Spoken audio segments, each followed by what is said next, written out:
Welcome to the Learning Pines YouTube. We hope this video helps. In this video, I will explain how to open the hood of your Acura MDX. First, locate the primary hood release lever inside the cabin. This lever is typically found on the driver's side, usually near the footwell area, often marked with a car icon with the hood open. Give it a firm pull to disengage the first latch mechanism. You should hear a distinct click from the front of the vehicle, indicating it's ready for the next step. Now move to the front of your MDX. The hood will be slightly ajar. Carefully reach your hand under the front edge of the hood, right above the grille.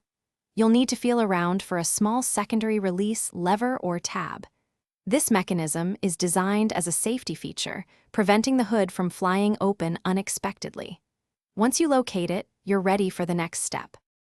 With the secondary latch found, either push it to the side or lift it up, depending on your specific MDX model.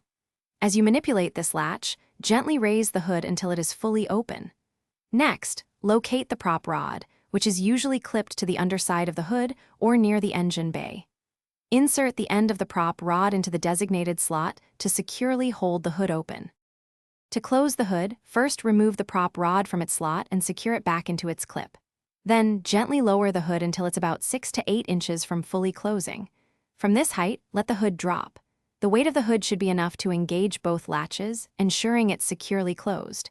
Give it a gentle push in the center to confirm it's latched. Once it's secured, you're all set.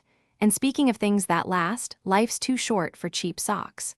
For durable, comfortable options, check out the link in the description for darn tough socks and other great deals.